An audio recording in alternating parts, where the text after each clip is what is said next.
There are 5 rules that I follow for my toddler's nutrition to make sure she is happy, healthy, and not a picky eater. Hi, I'm Serein. I am a certified nutritionist through Precision Nutrition, as well as a fitness instructor, and I have a 2-year-old daughter who I am very grateful has not become a picky eater. Here are 5 rules that I follow as a toddler parent that I've followed from the beginning, and I want to share them with you to hopefully help with your toddler's nutrition. As always, make sure you follow the instructions and guidance of your pediatrician and to adhere to any dietary restrictions or allergies that you know or might have with you and your child. Number 1, always offer a variety of foods for your toddler. We want a mixed variety at each sitting. This can be challenging, especially when we're on the go and busy, and if our toddlers are constantly turning away new foods. But it takes a bunch of different times of exposure for them to finally want to try something and maybe even enjoy it. The key here is offering it. Your job as the parent is to provide a variety of nutrient-dense foods, and your toddler's job is to decide what and how much they're going to eat. My rule of thumb is always providing something that you know your toddler loves. For us, for breakfast, it's going to be bananas, full-fat cottage cheese or yogurt, and typically eggs. Now, every so often, I'm gonna incorporate a new breakfast food, maybe some bacon or some sausage or some sort of vegetable or oatmeal, just so that she has different textures, colors, and tastes offered on the plate. This applies for lunch, which is very helpful at the school she's at. They offer a variety of vegetables, fruits, and different proteins at lunchtime, and they get to decide what they actually want to eat and how much they eat. I also love that the school provides farm to table options. And then when it comes to dinner, it's going to be hit or miss for us. We are busy. So what we end up doing is we focus on providing at least 3 meals a week from the house for dinner time.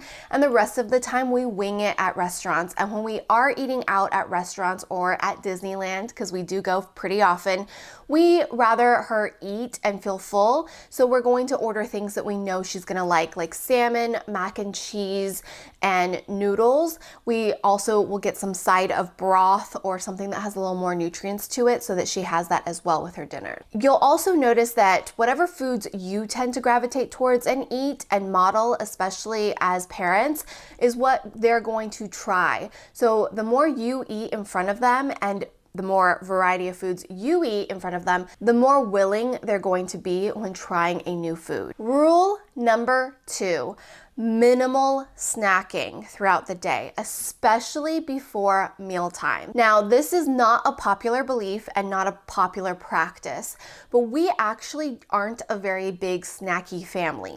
We maybe have 1 snack a day, possibly 2 if we're out and about a little bit more, but we don't provide a lot of snacks. We provide very nutrient-dense, filling meals 3 times a day, and it's also when we eat with our toddler. Lunchtimes are hit or miss for us when she's not at school. We know to provide a more nutrient-dense snack before lunch. It's that weird time between breakfast and lunch that she typically needs a snack, and that's gonna be at school, it's gonna be fresh fruit. With me, it's gonna be salmon jerky, beef jerky, or some sort of protein-heavy snack. I offer it around 10:30, where there's still plenty of time before lunch. If I know we're serving dinner a little bit later in the evening because of our schedules, I will also provide a snack after school or after her nap. She naps between 1.5 hours to 2 hours in the afternoon, and when she wakes up, I know that she's a little bit hungry, so I need to get her something to tide her over until dinner time. So after school, we bring her something or we buy something from the farmer's market at her school. Now, this is where I do encourage some fun foods, not too sugary, but maybe a bit more carby. So she really loves potato chips. She really loves cheese puffs. I do tend to buy like the healthier versions of these, but understand that they're also a fun food, and she'll tend to ask for these foods before dinner anyways. So as long as it's not right before dinner time, I will provide her with a fun food. Sometimes if we go to Starbucks, she's gonna get a pastry or a cookie, because it's important to incorporate the fun foods as well, and I rather have her eat the fun foods before bedtime. So we know she's still gonna have dinner offered, and she's a pretty good dinner eater. Concerned about giving her a sugary snack before dinner time because I know she's gonna get lots of protein and fiber at dinner before bedtime, which is gonna help her stay full throughout the night. So when I say I minimize snacks, it doesn't mean that we don't do snacks. It just means I'm a little bit more thoughtful with the kind of snacks I'm offering. Fresh whole fruit, as well as freeze-dried fruit is great. I try to avoid the dried fruit because it has less fiber and more sugar, and it often has added sugar. I also love jerkies. She loves salmon jerky. She also really loves the Archer Farms beef jerky. We also provide things like chips and cheese puffs.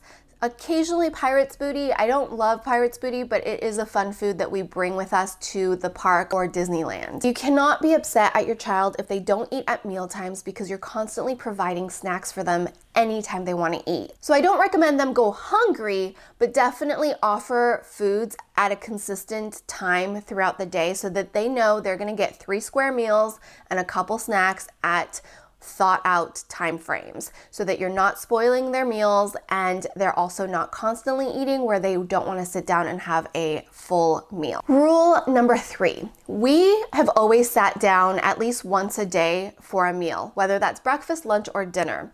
Now we're in a privileged position where our schedules are able to do that, and very rarely are we not home together for dinner or breakfast. There are times when Chris isn't able to make it back for breakfast, or I'm not able to be there for dinner or even breakfast, but one of us is always there sitting with her during meal times. School, they also have family style sit down. It's important that your child understands during mealtime, everybody's gathered, everybody's sitting, everybody's eating. And whether or not she's finished eating, she needs to sit at the table until we're done eating. This also helps with the mindset when we're at restaurants to keep them in their seats a little bit longer than typical because we're not constantly distracting and we're not constantly in front of the screen. Do we pull out the screen and do we pull out toys at restaurants? Of course we do, but we avoid it and use it as a last ditch effort so that we extend that period of sit down quality meal time as long as possible. She is 2 years old. Her attention span is going to be a lot shorter, but we're building that attention span by not having a screen in front of her during meal times. Now at home, absolutely no screen time while eating. I want her to understand that eating is not in front of the TV because I actually have a history of emotional binge eating in front of the TV. So I want to make sure that she doesn't develop that habit. I want her to listen to her body and her hunger cues to stop eating when she's full, and to also know that if she wants to watch TV, there's a time and a place for that, and we don't have to eat and watch TV, or if the TV's on, it doesn't mean we're eating. For us, that has really worked, and it's helped us a lot when we want to go out and eat at restaurants with friends or even go to a fancier restaurant and bring her along. We know that for the most part, she will sit and eat for most of the meal. And if we have to, of course, I have crayons, coloring books, stickers, and last resort, my phone. But the biggest benefit of sitting down and eating together is you're modeling the behavior for your child to develop. They're able to recognize when they're full immediately and stop eating when they're ready. It also helps them focus on their food and not be distracted, which helps them understand and listen to their hunger cues and their body. So that's the biggest takeaway about sitting down at meal times. It can be challenging, it can be hard. The goal is to hit it about 75%. Rule number 4, and probably one of the most important ones, is to never, ever comment about how much or how little they're eating. It is not your responsibility to tell them what they feel. It's their own responsibility to learn how to listen to their bodies. And they're actually really good at this.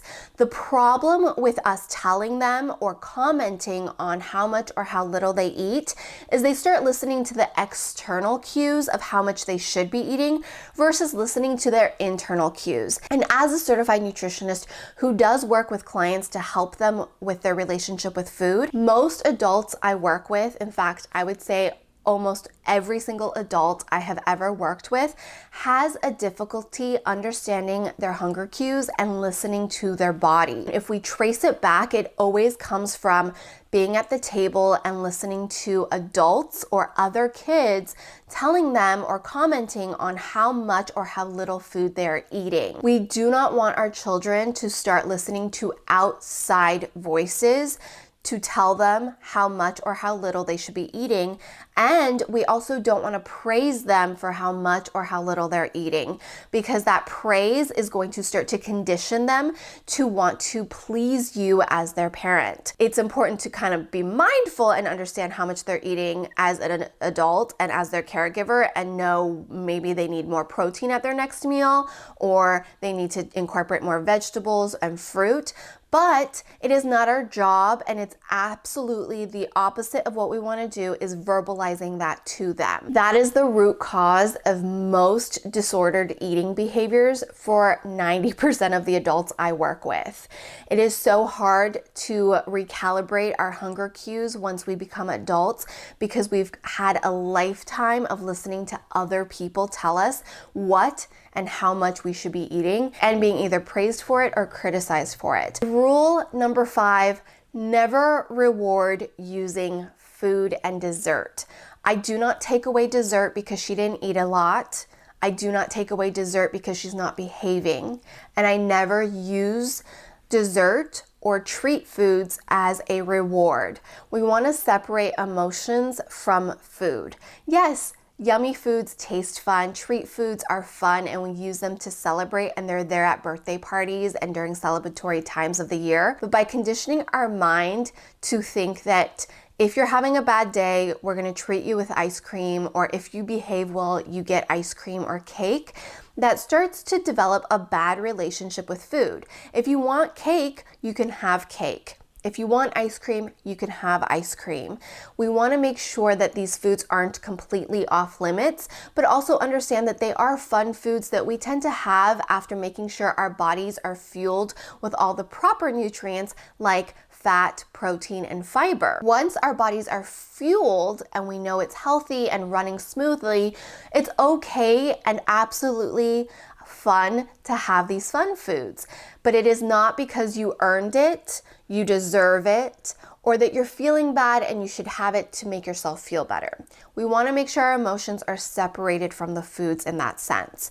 So I never use dessert as a bargaining tool or a bribery. In fact, she can have ice cream every single night if that's what she wants. We don't offer it every single night, but it is readily available so that it doesn't become this off-limit food where she overeats when it is offered.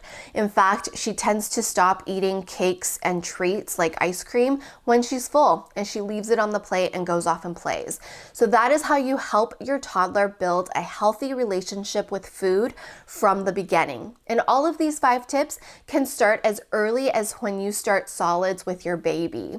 So if you're starting solids, or if you're already dealing with a picky eater, try to implement these 5 rules. It can be very challenging in the beginning, so focus on one rule at a time. It is also imperative that we work with our own relationship with food as a parent to provide a good example for our children. So I hope these tips are helpful. I tried to break them down as easily as possible. And if you'd like more tips or motherhood journey content, make sure to subscribe and follow for more. All of my socials are in the description box. I post TikToks multiple times a day following my journey with my toddler.